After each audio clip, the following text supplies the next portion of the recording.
Hello बच्चों और मेरे साथियों, आप लोग जानते हैं कि वैदिक एजुकेशन चैनल में आप सभी के लिए साइंस में फिजिक्स और केमिस्ट्री के जो पार्ट हैं उसकी सीरीज को हम लोग अपने चैनल पर चला रहे हैं, जिसमें जो प्रीवियस ईयर के यूपीएससी तक के लेवल तक के क्वेश्चन हैं वो सारे क्वेश्चन आपको करवाए जा रहे हैं, जो आपको बहुत ही किसी भी अग्रणी एग्जाम आने वाले एग्जाम में बहुत ही सहायक होंगे। वो एज क्वेश्चन पूछ ले जाते हैं। उसी सीरीज को मैं दूसरा चैप्टर जो चल रहा था उस दूसरे चैप्टर को सीरीज को आगे बढ़ाकर ये दूसरे चैप्टर का लास्ट वीडियो आपको प्रोवाइड कर रहा हूँ। टाइम ना वेस्ट करते हुए आज के हम पहले क्वेश्चन पर चलते हैं बच्चों। पहला क्वेश्चन कह रहा है कौन सा सही सुमेल नहीं है। इसमें आपको क्वेश्चन यहाँ लगा हुआ मिल जाएगा। ये पीसीएस उत्तराखंड में आया हुआ 2002 का क्वेश्चन है। कौन सा सही सुमेल नहीं है बच्चों? सेल्सियस ताप, पहला सेल्सियस ताप। हाँ बच्चों, सेल्सियस जो होता है ताप का सही सुमेल होता है। ठीक है, वीडियो रोक करके आप लोग एक बार क्वेश्चन आंसर देने का प्रयास करिएगा। ठीक है, दूसरा का किलोवाट घंटा या आवर, उसको घंटा भी बोलते हैं। विद्युत विभव, हाँ विद्युत का जो मात्रक होता है किलोवाट घंटा, आवर भी होता है। RH गुणक जो होता है वो रक्तताप का मापक होता है। ठीक है, तो ये भी सही है। रिएक्टिव पैमाना जो होता है भूकंप को नापता है, लेकिन इसमें कह रहा है आर्द्रता। तो आर्द्रता को मापने वाला यंत्र रिएक्टर नहीं होता है, ये भूकंप को मापता है। तो इसका ऑप्शन नंबर, पहले क्वेश्चन का option number D is correct part किया है। D for time. दूसरा क्वेश्चन है ताप के निम्नलिखित में से किस पैमाने में ऋणात्मक मान नहीं होता? सेल्सियस दिया, फारेनहाइट दिया, केल्विन दिया है और र्यूमर दिया हुआ है। देखिए चार, वैसे तो पांच आपके टेम्परेचर मापने वाला यंत्र बनाया गया। ठीक है, लेकिन जो महत्वपूर्ण है वो सेल्सियस है, फारेनहाइट है और केल्विन। केल्विन को एसआई पद्धति में रखा गया है, इसमें इंटरनेशनल पद्धति में रखा गया है। और इसका जो न्यूनतम होता है वो आपका ऋणात्मक मान नहीं होता, ऋणात्मक मान कभी नहीं होता। तो जो इसका न्यूनतम मान 0 केल्विन होता है, जो न्यूनतम मान होता है परम शून्य ताप वो 0 केल्विन होता है। तो केल्विन जो होता है कभी भी ऋणात्मक में नहीं रहता। सेल्सियस, फारेनहाइट और र्यूमर के मान ऋणात्मक में लेते हैं, क्योंकि इसका जो परम ताप होता है, परम ताप 0, परम शून्य ताप जो होता है वो 0 केल्विन पे ही प्राप्त होता है। इससे नीचे आप नहीं जा सकते, इससे ऊपर आप जा सकते हैं।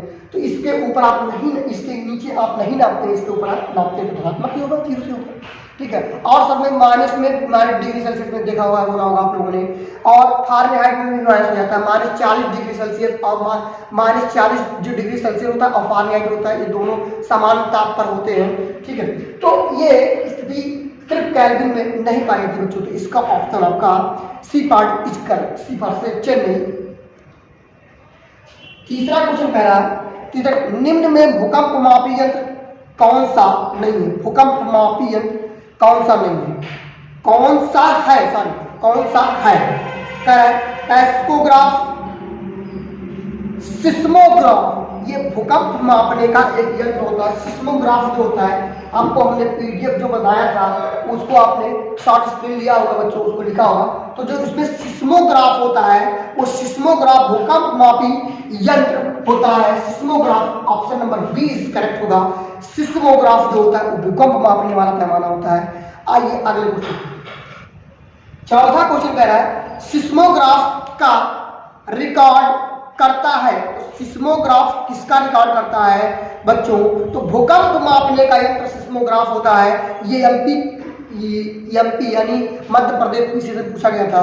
तो ये भूचाल, ऑप्शन नंबर भूचाल का तो भूकंप होता है, भूचाल और भूकंप की बात एक होती है। तो बच्चों भूकंप मापी या भूचाल मापी सिस्मोग्राफ से नापी जाती है। तो इसका ऑप्शन सी इज करेक्ट होगा बच्चों, सी फॉर चेन्नई करेक्ट होगा।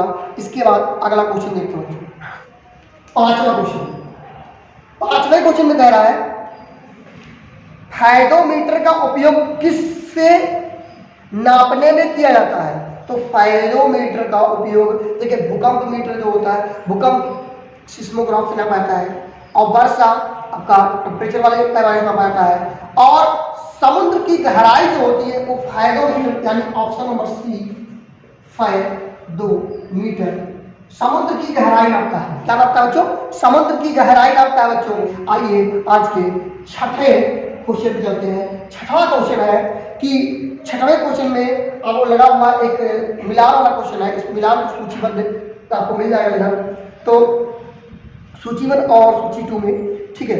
पहला कह एनोमीटर सिस्मोग्राफ, सिस्मोग्राफ भूकंप का मापन करता है, सिस्मोग्राफ भूकंप से लगाएंगे, यानी कि बी का पहला हो गया।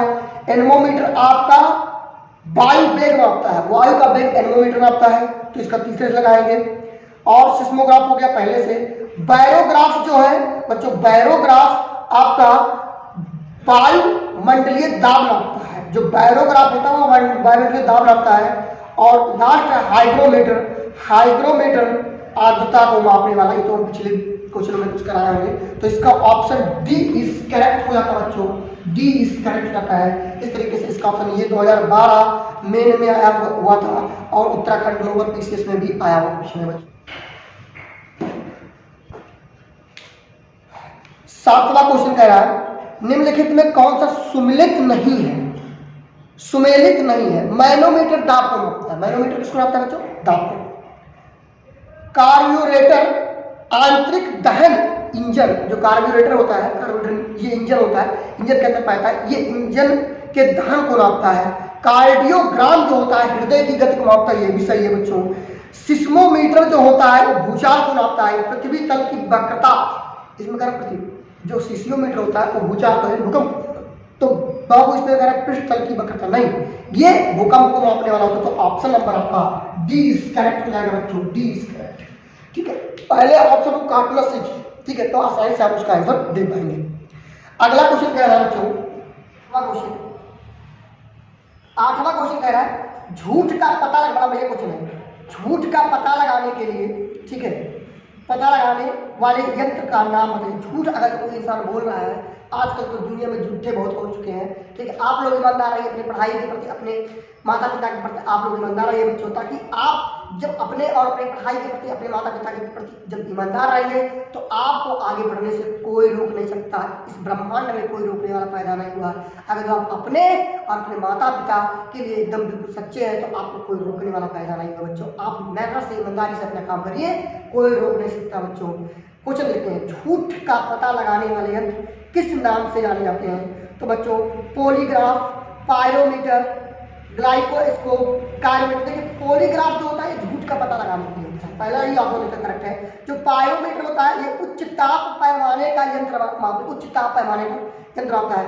ग्रास्कोग्राफ जो होता है घूमती हुई वस्तु का, अगर कोई वस्तु घूम रही है तो बच्चों ग्रास्कोग्राफ जो होती है उसका पता लगाती है। और क्राइमोग्राफ जो होती है शरीर की क्रियाओं द्वारा करने वाले यंत्र, जो शरीर की क्रियाओं को निरूपित करने वाले यंत्र होते हैं, उसकी काइमोग्राफ की सहायता से हम मापते हैं। तो ये आपका 8वां क्वेश्चन, इसका ऑप्शन ए इज करेक्ट हो जाएगा बच्चों। 9वें क्वेश्चन को देखते हैं। 9वां क्वेश्चन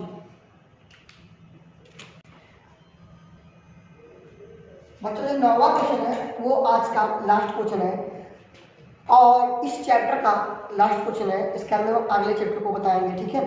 अगले चैप्टर जो आपका रहेगा वो आंतरिक द्रव्यमान, बल, त्वरण, कार्य, ऊर्जा और संवेग गति, इन सबसे बहुत ज़्यादा क्वेश्चन पूछता है।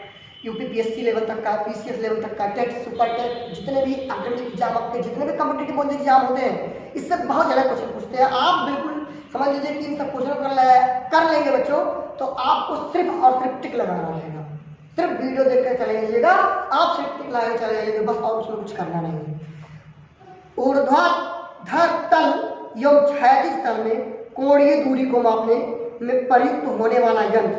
देखिए ऊर्ध्वाधर तल और क्षैतिज तल के कोणीय, जैसे कोई ऊर्ध्वाधर तल है और तो इसका कोणीय दूरी, ये कोणीय दूरी नापने वाला कौन सा यंत्र होता है? कोई ऊर्ध्वाधर तल है और कोई क्षैतिज तल है, तो इसका कोणीय दूरी नापने वाला यंत्र कौन सा होता है? तो वो नापने वाला यंत्र होता है त्रियो लाइट एक ऑप्शन है, ठीक है, 3 योग 2 लाइट, ठीक है। इस यंत्र की सहायता से ऑप्शन नंबर डी करेक्ट होगा। इस यंत्र की सहायता से हम ऊर्ध्वाधर में जो कोण का झुकाव होता है, ठीक है, ऊर्ध्वाधर और क्षैतिज में, उसको नापने के लिए इसका प्रयोग हम करते हैं। ऐसे जितने भी क्वेश्चन है इन सारे क्वेश्चनों को पहला और दूसरा चैप्टर आप लोग वीडियो को देख लेंगे, आप अच्छी तरीके से इन सारी बातों को समझ लेंगे और अपने अगले एग्जाम में अपना क्वेश्चन करके आएंगे बच्चों। और अपने लिए बिल्कुल ईमानदार रहिएगा बच्चों, अपना काम बिल्कुल ईमानदारी से करिए ताकि हम अपने आने वाले एग्जाम को अच्छा बना सकें, ठीक है। अगले चैप्टर का जो ब्यौरा रहेगा वो पूरा का पूरा ब्यौरा आपको हम बताएंगे, समझाएंगे, ठीक है। क्वेश्चन कैसे आते हैं वो सारी बात बताएंगे, यांत्रिक वर्ण, कार्य, ऊर्जा, सम्मिलित गति, इन सब के बारे में थोड़ी बहुत जानकारी देकर हम क्वेश्चन कर पाएंगे बच्चों। जय हिंद, जय भारत।